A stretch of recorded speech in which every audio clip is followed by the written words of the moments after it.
It's around the new set of software tools that can be used by businesses to improve efficiency, improve accuracy, and also to offer new services in new ways that may not be possible with the current technology and current amounts of people. The ones where I would definitely have to say they're very advanced are the technology companies themselves.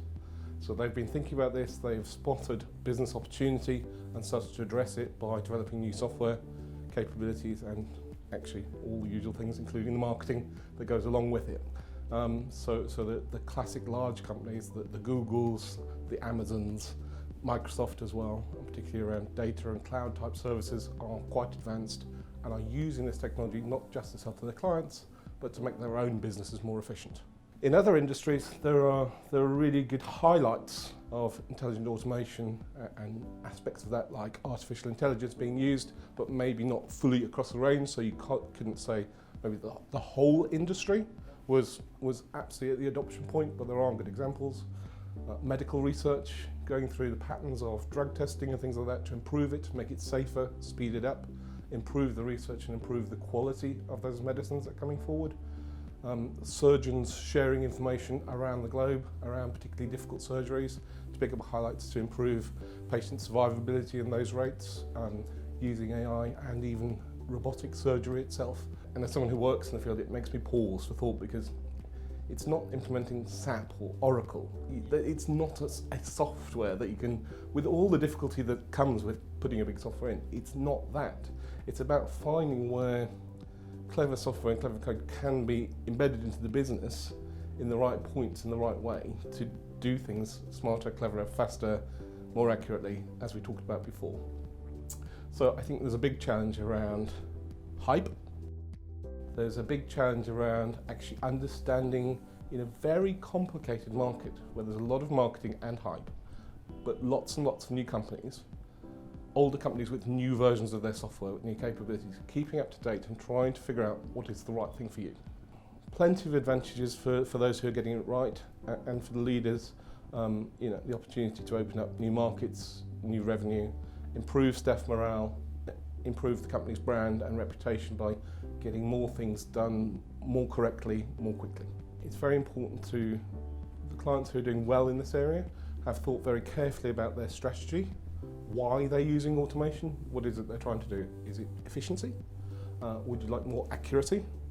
Software and robots, once configured and set up correctly, can be more accurate than humans are on certain types of decision making, when it's not judgmental.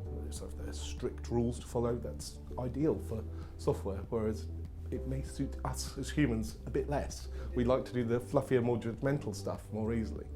There are often areas where you can increase capacity.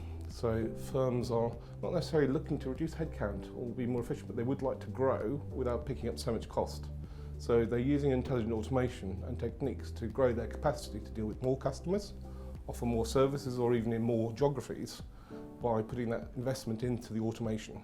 And as I say, all of that is underpinned by getting the strategy right and to prove the technology, pick out any bugs and processes by thoroughly testing, deploying and piloting it before they go with it. The next area that will be key is the point around not just automation, but intelligent automation. So have you thought about why you're automating? And back to my points around, you've got to get your strategy right and understand why you're using technology. You've got to get your change management right.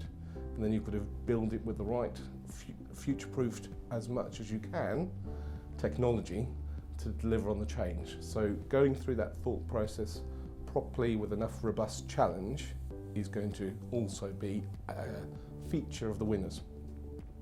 And the third one, and one that we haven't talked about so much yet, that's vital, is data. So the whole rubbish in, rubbish out prism works perfectly well for any sorts of intelligent automation. If your data is not in good shape, it's not up to date enough, it's not accurate enough, or sometimes it's not in the right format, the value of all of your investment can be undone. There may be certain functions or activities a company or even public body has to do to provide its services to its end customers that maybe don't suit people that much.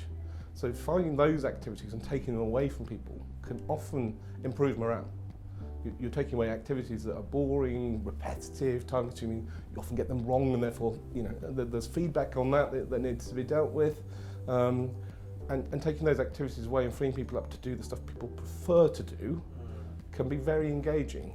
And it's something you can actually really deliver on, rather than just a message that you spin out there. I think the second bit of it is getting the employees fully involved in the change. So instead, it's back to doing it with them rather than doing it to them. I think helping them understand that the technology can take away those things that they don't want to do. So definitely a hot topic within a hot topic. The amount of government and international bodies that are convening forums on AI ethics are vast and producing a lot of material already. There are a few challenges from the work that I do with financial services firms, which is more around software-based automations. There are issues around how do I prevent anything malicious or accidental happening. So in terms of how I write my technology or how people provide it to me, is it secure? Cyber risks, so can people hack into it? Is it actually going to work properly? Am I going to put a nice little bit of automation in, thinking I've just made some nice efficiencies maybe in my payroll processing, and it's just wiped everyone's salary sheet and no one's getting paid this month because it's programmed in the wrong way? So there have to be both, some of that's governance and some of it's ethics, but how do you make sure that this stuff is done in such a way that it's doing the right thing? The next bit around software for ethics that's really important is how are decisions being made? Sometimes with the way these technologies work, it can be very hard to give regulators or even customers comfort around what that software is doing with the information it's got to make the decisions. A classic one would be thinking about credit and lending decisions. Has that judgment been made fairly, or has it actually in fact prejudiced me because it's picked up some characteristics about me that maybe it shouldn't have, and has applied some decisions about maybe my gender, or maybe the type of work I do, or something you might even know through my social media profile to make those decisions. And is that fair, and is that right? Is everyone happy with that? So that's a very big concern. So there's a concern around explainability of AI. How did it make that decision? How do I find out? Or has it just disappeared into a black box and come out with an answer? And how do I prove that? So that's vexing regulators and software vendors and clients alike. How do they explain the model? I think there's some of the other ones around AI and ethics that people more engage with more often tend to be around automation of things, vehicles in particular. So the classic one is often if an autonomous, so self-driving car is about to be involved in an accident, and either there's a likelihood of a fatality of the thing it's going to collide with, or to the passenger, what decision should the car make? And that's awkward stuff, right? The idea that a machine might be making decisions about who's survivable in an instant is something that we as humans will feel deeply, deeply uncomfortable with.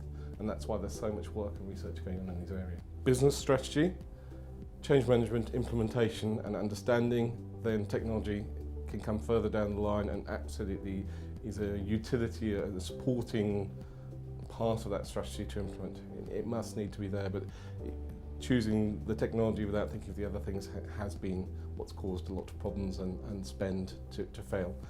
But the exception will be if you're a technology company and you've invented a new technology, it may well be that your new technology becomes the strategy. So there are exceptions. Machine learning, RPA, cognitive technology, all of these fit into this category if you don't invest in the skills and development of people to work on it. And actually it's a very good way if you're freeing up people's time and skills to maybe think about redeploying some of them into those areas, but thinking about as part of a transformation program very heavily that change management and that skills and embedding, so that you're bringing people on the journey and giving them the skills to maintain, develop and then make the most of these technologies, means that you do start only getting your 25% of value, but you've got the capability in-house to enhance and build it up to a much higher number going forward.